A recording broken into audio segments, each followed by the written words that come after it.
Welcome to the Republican Professor this afternoon. Well, actually, this morning for me. This afternoon in Florida, this morning in California. We have quite a special guest, I would say, Dr. Justin Capes. Thanks for being here, Justin. Oh, thanks for having me. Justin, I've known you for a long time.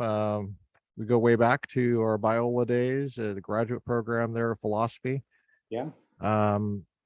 I remember you as like the free will guy. And it seems like every time you talk to Justin, this is not exactly true, but you always had something to say about free will. It was always on your mind. And you started publishing on it. And then I've been following your career for these many years. You've made like a career on this. And it's actually really cool to see from my perspective. You're teaching there in Florida. How's the weather there in Florida today?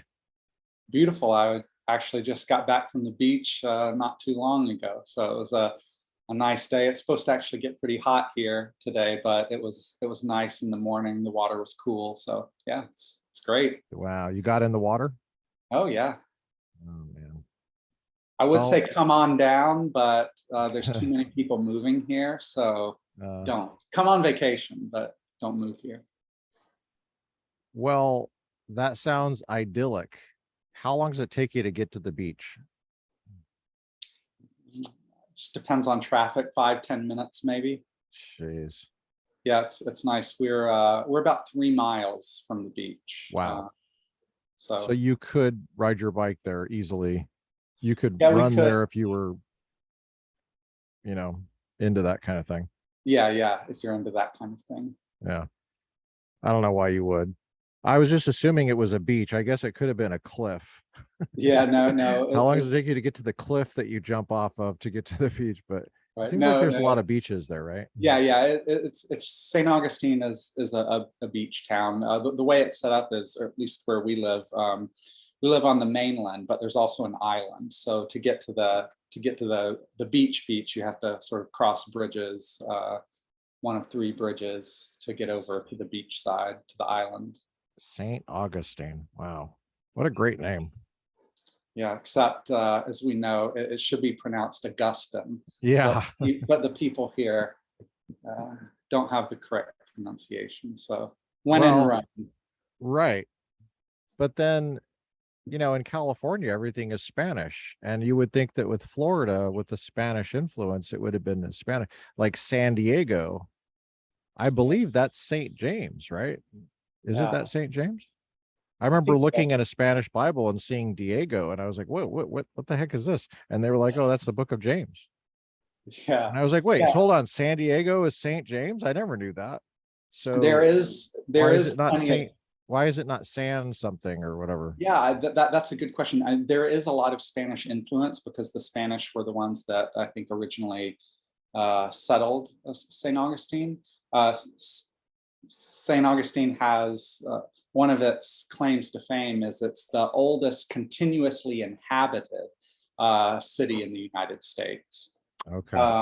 You have to qualify with continuously inhabited, but it was the Spanish who first colonized the area, and a lot of the streets around here do have Spanish names, but I actually don't know where the St. Augustine name came from. Yeah, I feel like that's Anglo. That's clearly Anglo. Right. Yeah. Okay. Well, I'm gonna have to chase that down. I'm not gonna be able to sleep. You have, let me describe you for our listeners on Apple Podcasts.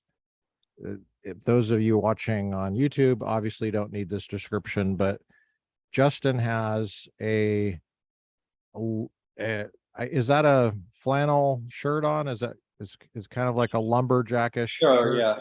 Yes. And he's got a very large brawny beard. He could have easily been mistaken for the brawny guy on, the paper towel guy. Man, I'm really dating myself. That's probably so 80s, but 80s, great decade. Yeah. Justin, what is the answer about free will? I don't know if you can just say it in a sentence, but we commonsensically have free will. But what do we mean by that? What do you mean by that? And or do we not have free will? Yeah. So Probably well, the let's most go. awkward setup in the history of like interviews. Yeah. Let's go with let's go with the question of what we mean by free will, because I think that's actually a really important question. The term free will itself really is a sort of technical academic term. It really doesn't crop up in everyday life. I mean, sometimes we talk about people doing things of their own free will, but usually we mean something pretty pedestrian by that. We roughly mean that they did it voluntarily, that they weren't forced or coerced to do it. They didn't do it out of any sort of compulsion or mental illness or something like that. I think that's typically what we mean. And so, in that sense of free will, yeah, it's obvious. We definitely have that. We definitely do things that we aren't forced or coerced to do, that we choose to do. That we didn't do out of any sort of serious mental illness or compulsion or something like that. At least for ordinary mentally healthy adults. So that's a pretty common sense use of the term. But often when you hear academics talk about free will, they're talking about something different. And what are they talking about? Well, you better ask them because almost every academic, maybe this is a slight exaggeration, but not too much. Almost every academic uses it in a slightly different way. So for instance, one area where this sort of became really important was, well, I think it started in the 60s and 70s with a neuroscientist named Benjamin Libet, but it's continued on. And how do you spell the last name again? Libet, Libet. Okay. It started with his pioneering neuroscience work, which we can talk about if you want to, but it really started to gain traction, I think, probably in the early 2000s, in the age of the internet, when you started getting all of these, a lot of news stories saying that neuroscientists have empirical evidence that we don't have free will. But what you find is if you go back and actually read these neuroscientists and you see what they mean by free will, they either don't have anything in particular in mind, right? They're sort of all over their place in how they're using it, or they mean something kind of spooky and supernatural. They mean the power to act independently of a physical process, or the power to act in a way that isn't constrained by the laws of nature or something like that. So it's something pretty robust and pretty fantastical. And so if that's what you want to mean by free will, then I think, no, we don't have that. We don't have the power to act independently of physical processes or in a way that's not constrained by the laws of nature. And I think you should believe this, I should say, even if you believe in an immaterial soul. So even if you think that we have immaterial souls, I still think that we don't have the power to act independently of a physical process, because even if you believe in an immaterial soul, you should still believe that that soul interacts with the physical world. Obviously it does. If I have an immaterial soul and that immaterial soul is what I am, right, then that it interacts with physical processes and it's influenced by physical processes, even if it itself is not a physical thing or a physical process. So this sort of magical thing that neuroscience says it's disproven, I think we don't have that. But then again, I might be missing you, but I think, okay, so when you said magical stuff, I went right to I can fly or something. So free will doesn't mean, I'm not sure if that's what you meant, But Yeah, free I will just doesn't mean I'm Superman. I can't just fly. I right. can't do whatever I want. Right. Yes. Yeah, can't do whatever That's I want. and that's consistent with common sense, because you said the common sense one was I'm not coerced. I do it voluntarily.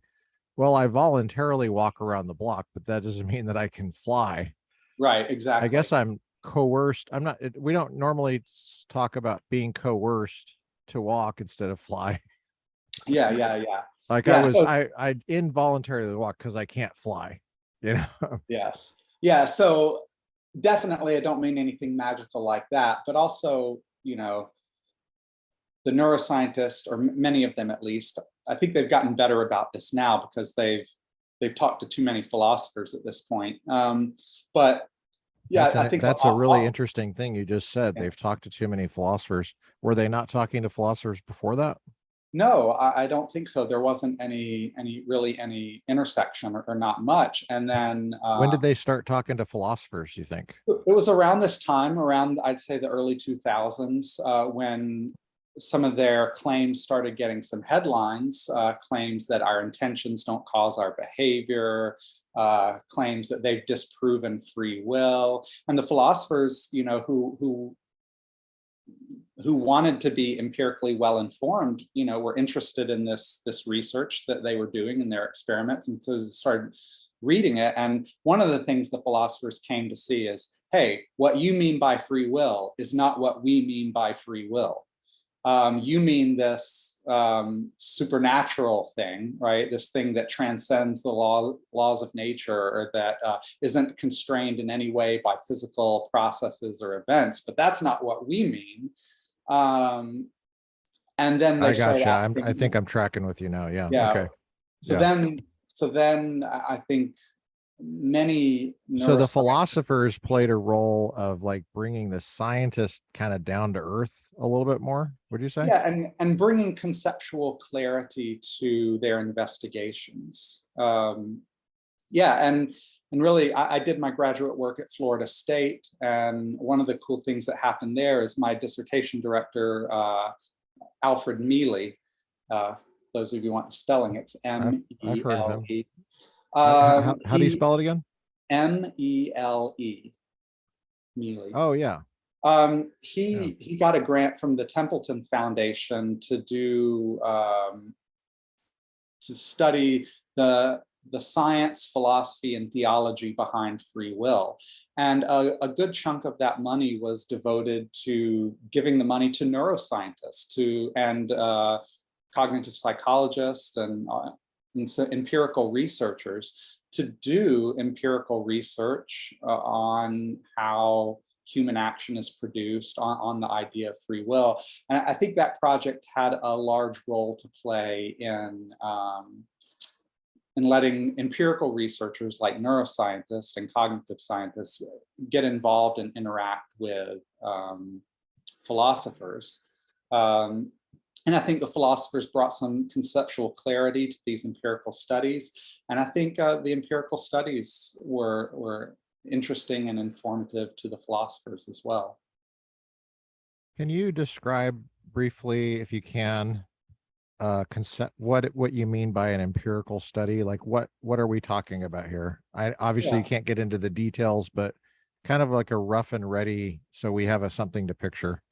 Yeah, absolutely. So why don't I say something about Benjamin Libet's pioneering neuroscientific experiments into free will that I mentioned earlier.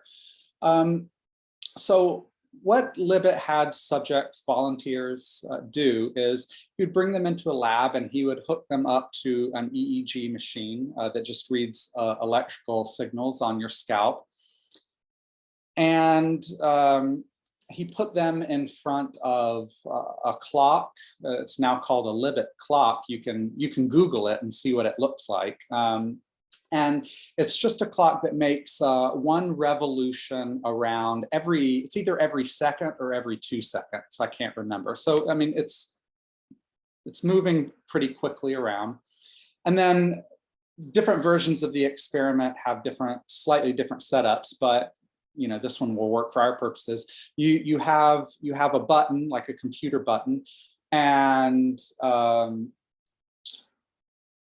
Libet tells you whenever you feel the urge or the desire or the wish, you press the button. And it's totally up to you, just whenever you want to. But he asks you, try to note where the hand was on the clock when you pressed the button. So you're just sitting there, you're watching this clock go around, and whenever you want to, you press the button. And you do this for, you know, however long. And the EEG machine reads the electrical signals from your scalp, and the computer records at what exact time you press the button each time. And then they average together your various presses. And what Libet discovered was that you get this huge ramp up in electrical activity about half a second before you reported the urge or the intention to press the button. And so what I'm leaving out some details here, and you know, listeners who want to can go read more about these experiments. They're pretty famous. But what he found was that, you know, it looks like the brain has already decided to press the button about half a second before you actually pressed it, and before you actually become conscious of any urge or wish or desire or choice to press the button. And so Libet and other neuroscientists took this as evidence that the brain decides for you, you don't decide for you. And the thought was, well, free will has to be a conscious thing.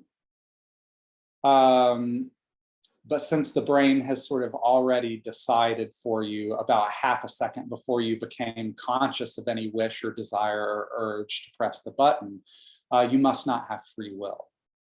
That was Wow. That was the thought. And so this is clearly an empirical study, right? Yeah. Just looking at how the brain operates. And yeah, well, so let me make a couple comments about that. Yeah. Just like as a lay person, I've studied it academically at the graduate level, but I'm not a pro like you are. I think it'd be helpful for me to just throw my 2 cents in there and then see what you got on this. Just the way you describe it, you're describing Libet as it seems like there's an assumption that there's the brain, you know. I always think it's funny when people talk about the brain, you know, right. as if there's just one of them somewhere. But there's apparently it belongs to you. You have a brain, but then there's this you thing, and the you thing doesn't have free will. But it's not the same thing as the brain. Is that? It's. I mean, I might be reading too much into it, but I'm trying to listen carefully. It just sounds like that's what the experiment was trying to show. Yeah. I mean, what's the you part? And I really thought that was interesting about the consciousness about free will too. Like every step of the way for a free action, there's got to be a consciousness from the person doing it, right? Right. So okay, so I just threw some stuff out there. That itself is a philosophically interesting and maybe mildly controversial thought, right? That why does every part of a free choice or decision or action have to be conscious? And you're right, maybe it does, but that's a philosophical assumption that Libet was making in drawing these anti-free will conclusions from the experiment. Yeah, and it's not I don't think that's common sense. Like what I mean by common sense is just the way you were using it, like kind of like the ordinary dude on the street. If you were to ask him, I don't know if they would say that, but right. I mean that itself is an interesting philosophical claim, right? That could be discussed. But yeah, there's also this assumption, or there seems to be this assumption that you are something other than your brain, or your brain is like this other entity out here, and then there's you over here. And although I think I would agree that we are not identical to our brains still, seems like our brain is a pretty important part of us. And so if big if here, but if the brain really is deciding, or my brain is deciding, right, half a second before I become conscious of anything, I think it would be a leap to say that therefore I'm not doing anything. Well, maybe I'm doing something by using my brain. Right. Yeah. Okay. Yeah. But that's the sort of classic experiment that kind of got What is, does he mean by decide too? Like, what do you mean by that? When yeah. people say the brain decides, I don't know. It seems like deciding is a conscious thing, right? Yeah. Do you think that the brain Again, is conscious and the brain then the brain tells you, hey, I've already made this decision. That's the one. There's two people. There's a brain. That's one person. And then there's you. Everybody thinks there's only one person there, but there's actually two. There's right. the brain. Yeah, I I don't mean, think just Libet himself had anything particular in mind. I think he was sort of using our folk psychological concept. I mean, even if you go back and read his original papers, he talks about a wish or a decision or an urge, right? And sometimes it seems like he's using these things interchangeably, sometimes not. well, this So brings up that's a great example of the relationship between the brain and you, the body and you. I guess that's kind of a big deal. Do you think that's a big deal with the metaphysics of free will, or do you think that you said earlier it doesn't matter if you have an immaterial soul? yeah, so I myself am agnostic about immaterial souls. So my view of the person is a disjunctive one. I think that we're either immaterial souls or we're human animals. I think those are the two most plausible views of what we might think of as personal ontology. What metaphysically speaking are we? And I think that it's got to be one of those two, but I'm agnostic as to which one it is. Right? So I think there are interesting arguments for the soul view, or the sometimes known as the dualistic view, but it doesn't have to be dualistic. But Yeah. I also think there are compelling arguments for the idea that we're human animals. Gotcha. Okay. Human animals, that would be the view that there's nothing really different about us as humans from animals in a metaphysical sense.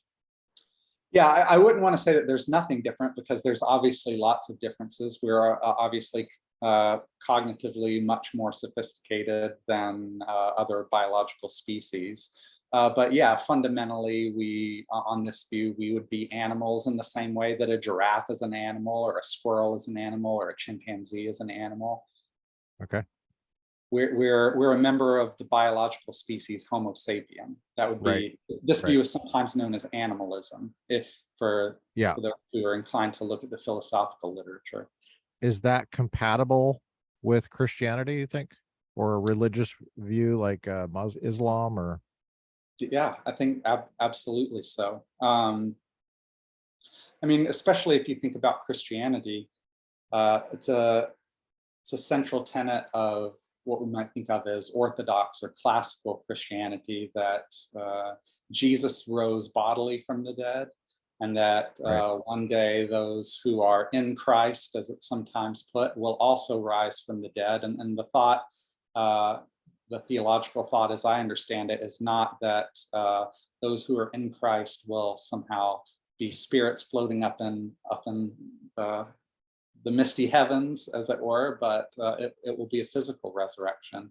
And certainly there are strains within Judaism and Islam that hold similar beliefs about a bodily resurrection. So on the animalist view, what is resurrected would be just you. You're resurrected. Yeah. not your body. Whereas on a dualist view that says you're both body and soul, what's resurrected is your Yeah. body, but your soul has continued to exist. Now on that view though, the another question would be where are you, or what is your status while Yeah, you're dead? yeah, Because the status of the body is obviously becoming dirt, and there's yes. just bones there. The sinews are not even there after a while. The skin's gone. All of the brain cells are gone. The blood cells are gone. So this is a Those fun are problem for the now are we metaphysics. really now we're Native Americans. Yeah. now This now we're Indians.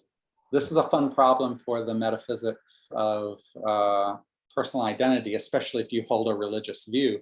So I think what the religious animalist has to say, or the animalist who believes in some sort of resurrection, is they have to say that there's a couple things that they could say, but one of the most obvious is they have to say, well, you didn't exist during that period. There was a gap in your existence.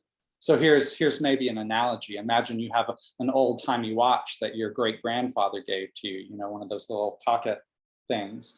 And what is it? Well, it's a physical thing, right? It's a physical mechanism. And now imagine you take it apart down to its smallest pieces, and you scatter those pieces to the four winds of the earth.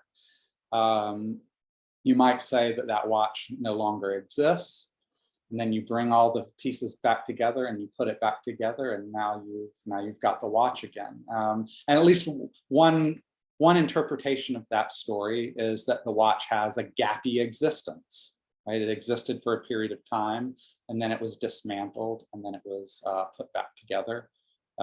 Because there's nothing over and above the parts, and all the original parts are there in this example, right? Yeah. It gets A more lot of work to get those parts back after they were all around the world, and they're small parts. Yes. But Well, assume you could do that. You're Sherlock Holmes, and you got that exact part, got them all back together. You're saying that's the same watch on that view, yeah. because the watch doesn't have a soul. There's no extra thing besides the parts. Yeah.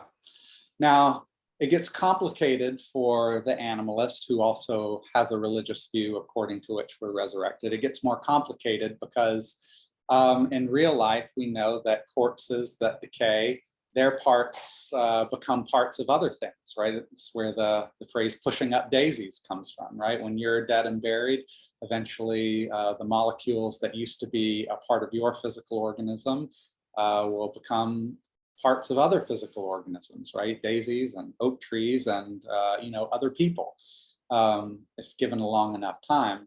So there it gets complicated about what exactly the animalist wants to say, because if I'm currently made up of molecules that made up someone who lived 20,000 years ago, well, how am I going to be resurrected, and that other person going to be resurrected? God can't compile the exact same parts for that other person, because those parts are now part of me.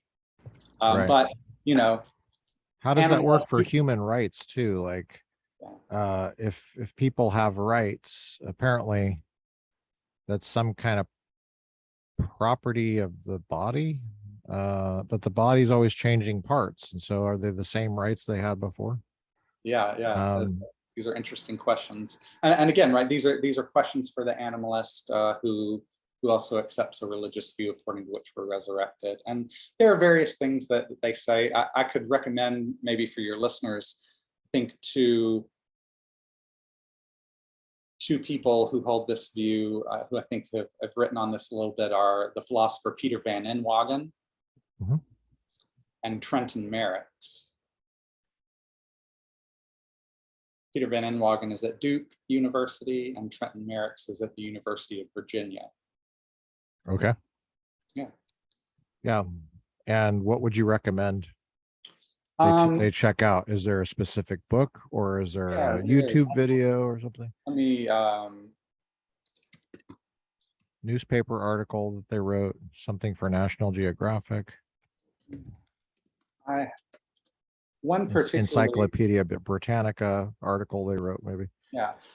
So I think one good source, especially for listeners who maybe aren't philosophers or theologians, don't have the academic training but are interested, an essay by Trenton Merrick's called "The Resurrection of the Body," and it's in the Oxford Handbook of Philosophical Theology. But if you Google Trenton Merrick's "The Resurrection of the Body," it's the first. It's the first Wow. entry there. So Someone's all over the search engine optimization on that one. Geez. So I think that we would know be a what good. Trenton Merrick's. We know what his hobby is on his part-time. Okay, cool. Can I just ask you a question about philosophical methodology? Sure.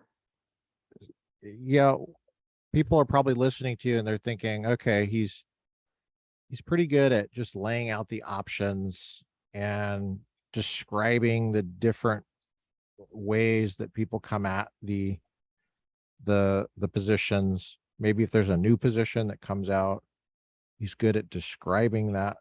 They probably get a sense that that's what you do quite a lot. But there's an additional component to philosophy besides just describing what people think. And you can see that right away if you think about it enough, because obviously the people that you're describing had to come at it a certain way, and they're not just describing what came before them. And so how do you decide which view is the right one that you believe? How do you what's the process that you go through to and is that what you're constantly thinking about when you read a position or a set of positions? Are you constantly thinking, what's the right answer here? What's my view about this? Yeah. That's certainly the way I approach philosophy. I view philosophy as consistent with the sciences and other academic disciplines. I mean, presumably, if you're a historian, you want to know the truth about the past. You're not interested in only telling good stories. Now, historians might want to tell a good story as well, but they don't want to tell a false story. They want to tell a true story. Scientists might want to know what the truth about the physical world is. And I see philosophy as a truth-seeking discipline. So, my central philosophical aim is I want to know the truth about these things. I want to know if I'm a physical animal, or if I'm a brain that resides within a physical animal, or if I'm some process in the brain, or if I'm an immaterial soul. I want to know if there's a God. I want to know if we have free will or don't. I do want to come back to the free will in just a second. All right, so I see philosophy as a truth-seeking discipline, and that's primarily what I'm in it for. Now, as far as how do you actually go about finding the truth, when I figure that one out, I'll let you know. I think one thing that philosophy has done for me is I think, at least I hope this is true, and I hope this isn't just a self-serving claim, but I think it's made me intellectually more humble, because it's shown me how difficult some of these questions really are to answer. And so I think as I've gotten older, I actually hold fewer views with any sort of firmness. I mean, even the views that I do hold, I hold fairly loosely. Even with what I said about human persons, what are we? Well, I don't know. I think we're either human animals or immaterial souls. But which of those two are we? There I'm not sure. I don't see the arguments point decisively in one way or another. I think that's pretty well said. And that comes out. You seem like you hold things loosely. You seem like you're a pretty chill guy. I hear an accent before we get back to free will, which we're going, but I hear an accent. Is it New York? Is it Brooklyn? Oh yeah, I'm an Atlanta boy, born and raised. Atlanta. Oh man, I was way off. That's like 100 miles away. That's hundreds of Although, miles away from New York. yeah, so That's over 100 miles away from New York. when I left Atlanta for Los Angeles to go out and do my graduate work, I start my graduate work. Everyone noticed my Southern accent, and then when 4 or 5 years later, when I moved back to the South, everyone thought I had lost my Southern accent. So maybe you're getting That's a interesting. blend of the South and then the left coast. Well, of course, when you were in Los Angeles, you were in the South. You were in Southern Right. California. Yeah. So But you fit that right doesn't, in. to true Southerners, that doesn't count as the South. If you We're, didn't fight in the Civil right, War, right, right, right. then you're not part of the South. That's right. So now I'm trying to picture you as a little kid there in Georgia. Did you have like a dip in and you were walking around always philosophical, but you didn't have training, so you were not really that humble yet? And you were like, boy, we got free will, boy. No, What you I talking don't. about with the immaterial soul? We got free will. I Or what was definitely, I definitely never dipped. That never appealed to me. okay, Um, just pot? Only pot? yeah, right, exactly. Um, yeah, I was not a very philosophical kid, I don't think, or maybe I was. I don't know. I certainly wasn't a very academic kid. I mean, I did well in school. It was fine, but it wasn't an end in itself. It was just something that you had to do when you were a kid. And I learned pretty early on that if I got good grades, that things went well at home. So I got reasonably good grades, at least up until high school. Didn't do so well in high school, but yeah.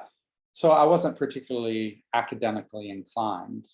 So take I, heart. I wasn't If that you're kid who was failing high always school, buried in a book. oh, sorry. Go ahead. What were you I saying? said I wasn't that kid whose face was always buried in a book. Oh, That okay. wasn't me. All right. So take heart. Everybody out there failing high school right now, you too can become a professor. Yes, you can. That's cool. So what was it that turned things for you as uh I mean, obviously you're not academic, then you become academic. What was it? Yeah. Oh, well, I think there were probably several steps, but the main step there was certainly one particular moment. It was my junior year of high school, and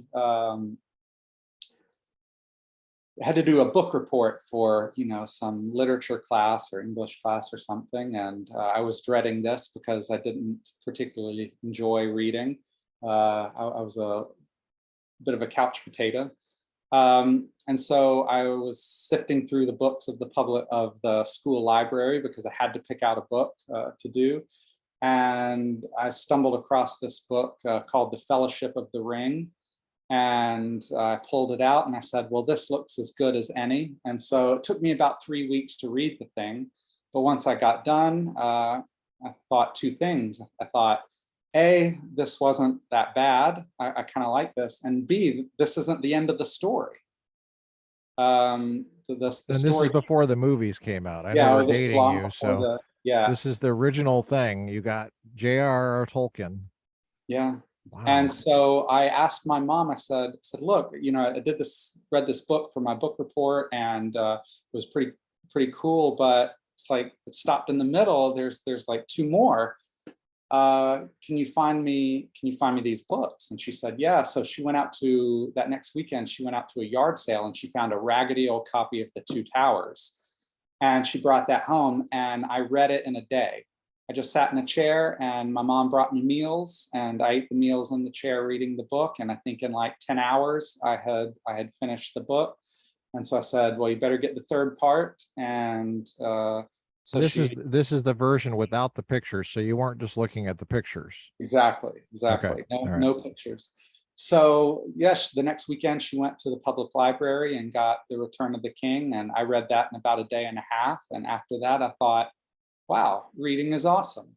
And so from then on, I just started being a reader. Um, And just tried Wow.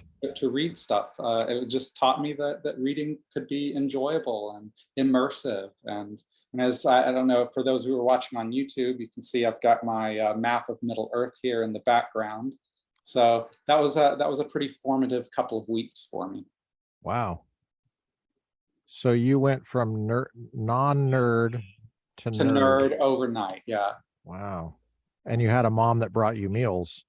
Your right, mom played a key role. What, yeah. what would you have finished those books had you had to go microwave those nachos on your own? Or Yeah, I'm sure I would have, but it just would have taken me a little longer. So that's an incredible story. I don't think I ever knew that, Justin. Wow, I've known you for a long time and I've never known that. Well, okay, go back to free will. Someone who's listened this far is still biting their nails, right, but they don't know if they're biting their nails freely yet. yes, And we haven't exactly. heard, they just want to know the answer. What's the answer? Do you ever Yeah, get students like that? They just want to know the answer. absolutely. Yeah. I want to get So your take on how to teach philosophy because that's a different thing than studying it. But yes, it is. yeah, I want to get your take on that too. Yeah, so I think the answer is yes, yes, and no. So yes, we've got the mundane stuff that we talked about at the very beginning. We make choices that are reasonable choices. They're not forced. They're voluntary in that sense. So just in that pedestrian sense, we do things of our own free will. We do them voluntarily. Yes, clearly we've got that. The stuff that a lot of the neuroscientists were talking about, do we have the ability to make choices independently of any physical process? No way. We don't have that. But philosophers are usually talking about a third thing when they talk about free will. They're not talking about this non-physical stuff, but they're also not talking about this sort of pedestrian voluntary action. So what are they talking about? Well, they're talking about a kind of control that we have over our actions that can make us morally responsible, that can make of praise and blame, that can make us fitting targets of people's resentment and indignation, that can make feeling guilty be appropriate. They're talking about a level of control that sort of grounds those sorts of moral and legal responses to people. That's what they mean by free will. And so I think we have that too. And I think that amounts very roughly to it being up to us whether we do one thing or another. So you're trying to make a choice. Are you going to cheat on your taxes, or are you going to be honest? And it's at least partly up to you whether you cheat or whether you do the honest thing. That's very roughly what a lot of philosophers are talking about when they talk about free will. And I think we've got that too, although I think we probably have it less often than we think we do. Interesting.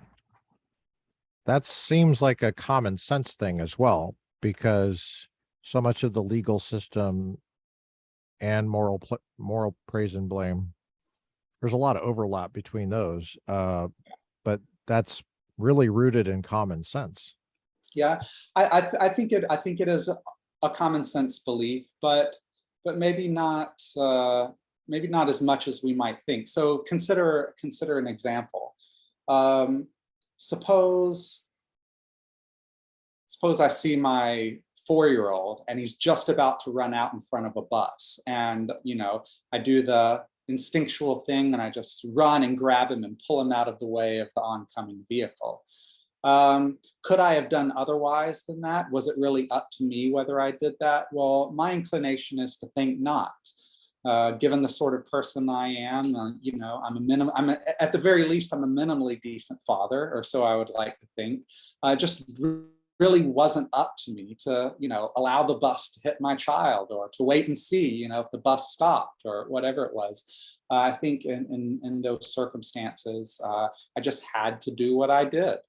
And I think that's maybe a dramatic example, but I think there are lots of other cases in our everyday lives that are very similar to that. So, I had this podcast scheduled for today, and I don't think that, given just my psychology and the sort of person that I am, that I could have just blown it off for no reason, just because I wanted to go back to the beach or something.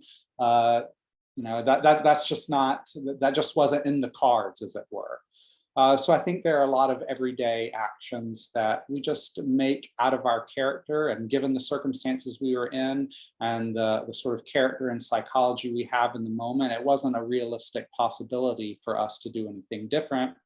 And if it wasn't a realistic possibility for us to do anything different, then it wasn't really up to us whether we did it or not. So yes, I do think that a lot of our actions are free. A lot of the times it is up to us whether we do one thing or another, but a lot of the times it's not up to us whether we do one thing or another. So I think that whether we have free will, well, sometimes we do in some circumstances, and in other circumstances we don't. In terms of heroism and battle, before awarding the Medal of Honor to the guy like Mike Murphy, for example, Lieutenant Murphy,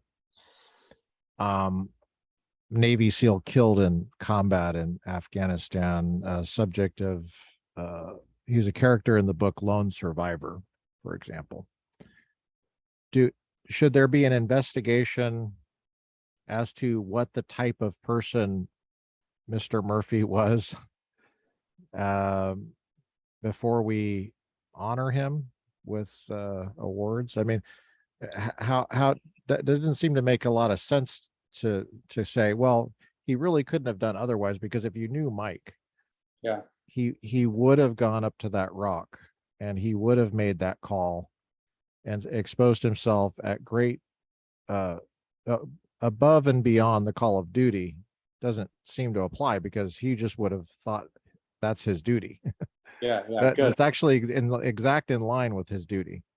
Yeah, great question. So I think there's two things to say about this.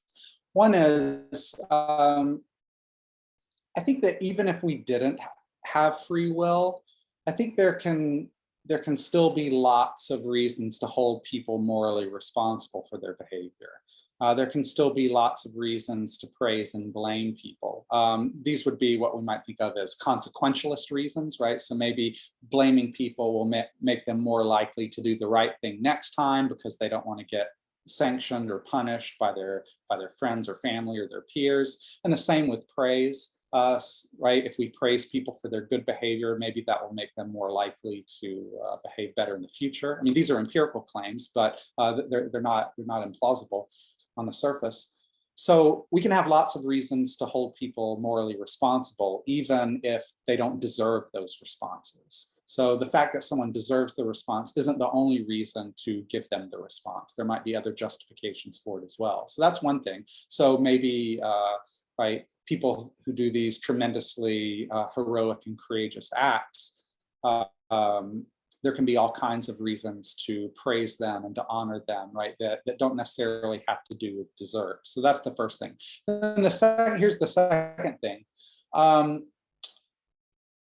We can be morally responsible for things that we didn't have control over at the time, if we had control over them at some earlier time. So here's the sort of classic example that you'll find in the philosophical literature. Imagine some guy, Joe, and Joe goes to the bar and he gets fall down drunk, and then he hops behind the wheel and goes out driving. And because he's so drunk, he loses control of the car and hits and kills a pedestrian. Right? So at the time of the accident, we can imagine that Joe was so drunk that he just didn't have control over his actions. And so he couldn't have helped hitting and killing the pedestrian. right?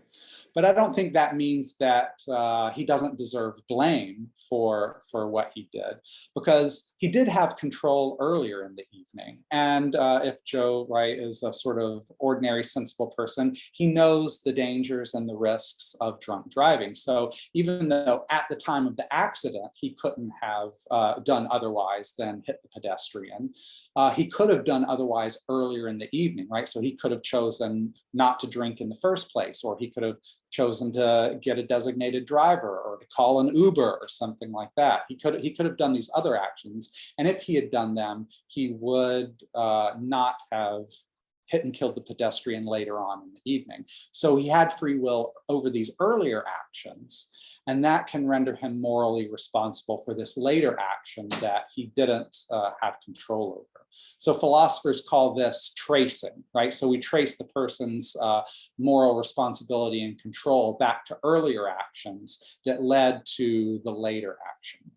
And we see this all the time. So we can hold doctors accountable, say, for giving you a medicine that you were allergic to because they didn't take the time earlier to, read your chart and see that you were allergic. So yeah, maybe they weren't trying to make you sicker, but they should have known better, because they should have taken actions earlier in the timeline to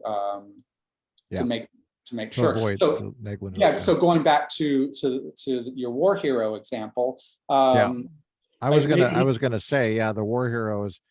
Does it mean that Lieutenant Murphy has responsibility for the kind of person he wanted to become, subjecting himself to the kind of arduous training and excelling every step of the way in that training? Or were you going to say something different? No, yeah, that's exactly what I was going to say. At least I would say that's certainly a possibility, right? So it might be that he doesn't deserve any credit for his heroic deeds. Maybe he just sort of, that's the character he had, and that's just the sort of person he is, and he did it, and that's great. He still did a wonderful thing, right? That doesn't undermine the goodness or the moral quality of his deed. But if that's just the way he was, and he didn't do anything to make himself that way, and he couldn't have done otherwise, then I would say, yeah, he doesn't deserve any credit. That's one possibility. But another possibility is, yeah, maybe he made himself into that sort of person. Maybe he faced tough choices at an earlier point in his life and says, no, here's the sort of person I want to become. I want to become the sort of person who just doesn't have to think about whether I'm going to, right, take a bullet for my friends or make sacrifices to help the innocent. I just want to be the sort of person that doesn't even have to think about that thing. And so I'm going to practice now being that sort of person. And that made him become that sort of person. And that's a possibility too. And if that's the fact, then yeah, I think he deserves some credit for those later actions. People that are interested in getting trained in self-defense oftentimes have discrete choices they have, like, am I going to sign up for this course of study in martial arts or firearms safety training and accuracy training and scenario training? Because if you're not trained, a lot of this has to be trained into you, right? When you they used to call it studying the martial arts, but I don't think people talk about, they don't use that word studying anymore. It's too academic. Yeah. They use the word training. Or drilling, yeah. Drilling, yeah. And then that does something to you. It makes you into, I guess it's fair to say, a type of person that would respond in a certain way without thinking. Yeah, yeah. And I think, right, that happens, right? This sort of character. But you still have the choice about whether you're going to show up the first day and then the second day, maybe later it gets easier. Right, yeah, friends or whatever. Exactly. So I believe this sort of process happens. I do think, again, like I said earlier, I think the degree to which we shape our characters is much less than we might sort of commonsensically be inclined to think it is, but I do think it's there. It may not be as pronounced as we think, but it's certainly an element among many. How has being a father shaped you in philosophy? Does it change your view of how people are? And just when you see somebody that young and how they're becoming? I don't know if it's changed anything in me philosophically, but I think it certainly confirmed what I already thought, that you know a lot of who we are is just already there. We didn't shape who we are. So we were just talking about this process of shaping yourself into a sort of person, and I do think that happens. But I also think that a lot of people underestimate the degree to which we sort of have certain building blocks and certain materials to work with, and they're all we have to work with. And I think I certainly see that in my kids. My son is very different from my daughter, and that's nothing that we or they did. It's just, right? It's just I the hear that a genetic. lot from parents. That's a very common thing, and I've always interested in how that shapes. Now, you teach philosophy, right? What kind of Yeah. courses do you teach, and what's your methodology for teaching? Let me ask you a specific question, and a follow-up. Do you think it's helpful in teaching philosophy? And it might be for certain courses it's helpful, maybe not in other courses like the general ones, maybe it's not helpful, but letting your views just kind of hang out, just being who you are. Yeah, this is how I see the world. You don't have to agree, or I don't know how you do it. Do you just describe? Because it's kind of hard to hide your view even as you're describing another view, because sometimes even at the level of description, subtle differences can be there between two people that describe a view. Right. Yeah. So I do a little bit of a mixture. So I teach at Flagler College, which is a small residential college in St. Augustine, Florida. And so I teach a pretty wide range of classes. I very often teach our freshman seminar, which is a class for incoming freshmen to sort of get them acclimated to college and college academics. I regularly teach a class called Ethical Controversies. That's pretty much just what it sounds like, in which we discuss various ethical controversies that might confront us as individuals or as a society. And I also teach a lot of upper division philosophy classes in our major, philosophy of law, as well. We have a really great law minor for students who are trying to prepare to go to law school. So I teach philosophy of law as well. What's your teaching load? It's a 4-4. That's the standard. Some faculty at Flagler have lower teaching loads if they have administrative responsibilities, and we also get course releases for research, but the standard load is 4-4. So it's a teaching intensive college. Yeah, very teaching intensive college. So I approach things a little bit differently, depending on whether it's an upper division or lower division course. In the lower division course, I try not to let my views come out as much. I try to present both sides of an issue as best I can, and as comprehensively as I can. And I try to do this in my upper division classes as well, but usually in my lower division classes, I won't put in my 2 cents, at least as much as is possible. I try to present students with the best arguments on both sides and let them wrestle with that.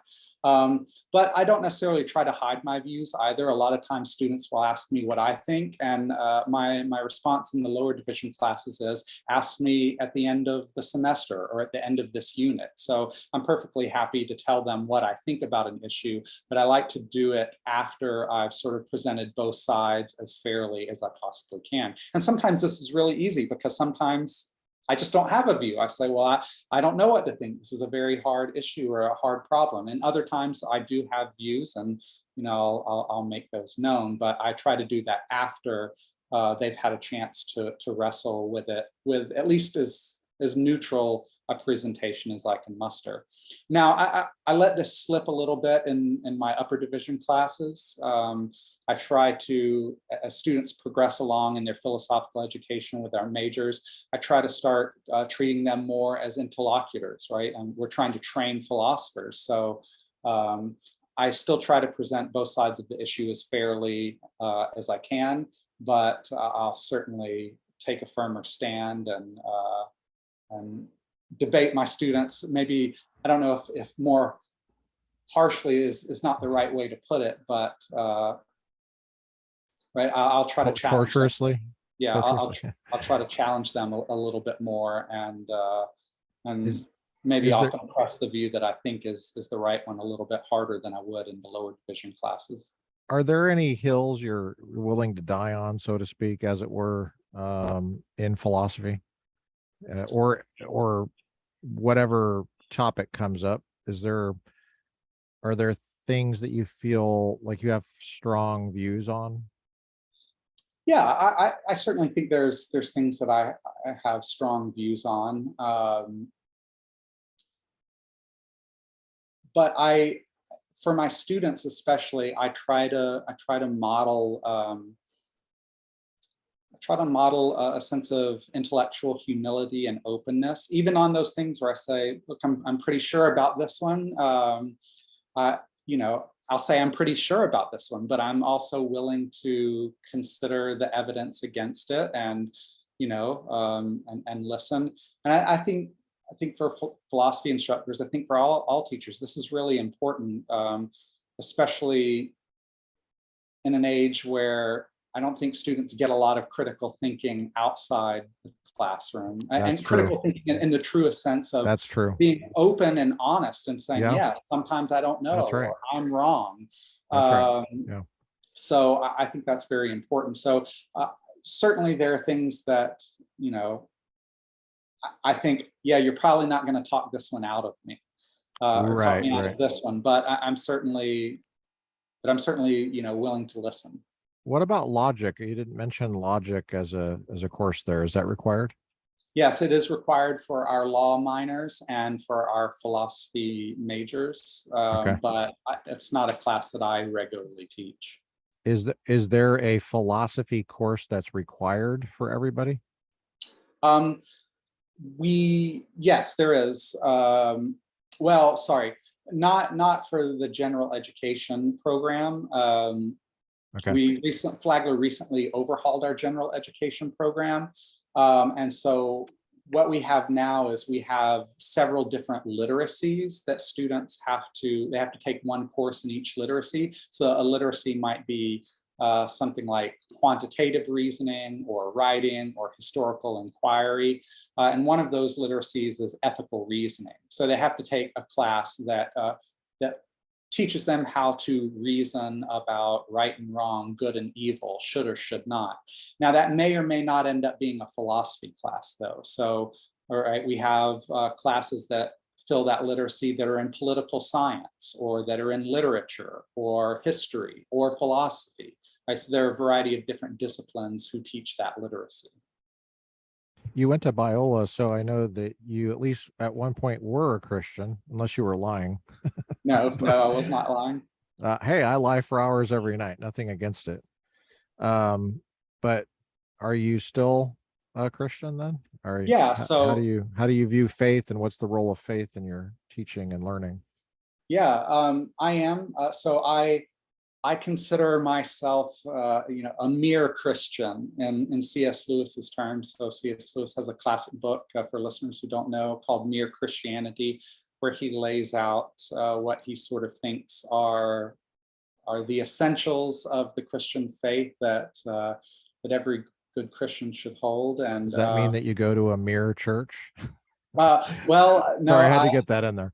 yeah, no, I'm an Anglican, I think. Well, actually, I don't even know if I would like to describe myself as Anglican. I attend an Anglican church, but I don't get too much into infighting amongst denominations. I'm a pretty ecumenical guy when it comes to my theology. And in fact, I think I'm even nearer, if that's a word we can coin, than Lewis was. I think that the essentials of the Christian faith are a lot thinner than even Lewis would say. So, Like, can you give an example of what you mean by that? so a good example would be the Trinity, for instance. A lot of Christians think that that you have to believe in the doctrine of the Trinity in order to really be a Christian. That's sort of a core essential tenet of the faith, right? It's in all the classic creeds, and I probably would deny that. It might be one of those things that you need. Let me and clarify. confirm. You're denying the Trinity, or you're denying that it's required to be a part of mere Christianity? Yes, you're Or both? the latter. No, the latter. You Okay. needn't believe that, right, in order Gotcha. to be in the fold, as it were. Right. So I Okay. have some. I would say this. I have a pretty low bar for what levels of what kind of beliefs make someone a Christian, and I'm pretty ecumenical and broad-minded in terms of right, various theological disputes. Gotcha. What do you think about the Trinity? Do you think it's more likely than not true? Yeah, I mean, my own thing is I tend to think that these debates are beyond our ken. I don't know that agnostic? that we have. I don't know if I would say I'm agnostic. I think I tend to the Nicene Creed. I think I can commit to everything in the Nicene Creed in terms of my theological commitments. I probably wouldn't go much beyond that, and I certainly don't think that you have to affirm everything within the Nicene Creed. You're not prepared to torture people for not agreeing with the Nicene Creed? Certainly not. Okay, Yeah, certainly that's not. kind of what I was getting at. All right, Yeah, interesting. Well, that's a lot there. I mean, I kind of dumped that on you at the end there. I apologize if you feel like you're crushed there for time, but No. it's sort of like asking if someone's into martial arts and they say I'm a mere martial artist, but then they always go to the Taekwondo dojo. They never Right. go anywhere else. It's like, well, I don't know, maybe you misunderstood my question. Yeah. I tend to think that those sorts of denominational identifications aren't super important and Yeah. often pretty unhelpful. Okay. Well, there's definitely been a lot of religious conflict in history. So your way of looking at things might be helpful as far as that goes, easing up some of the conflicts, because I think we have a natural tendency to be divisive as people. That's just church history. Yes, Right. certainly. So, okay. Well, Yeah. is there anything else you wanted to add about free will or about anything? I don't think so. I think we covered the essentials. Okay. Well, it's been great catching up with you, Justin. Thanks for coming on. Yeah, I appreciate you having me. Thank you. Absolutely.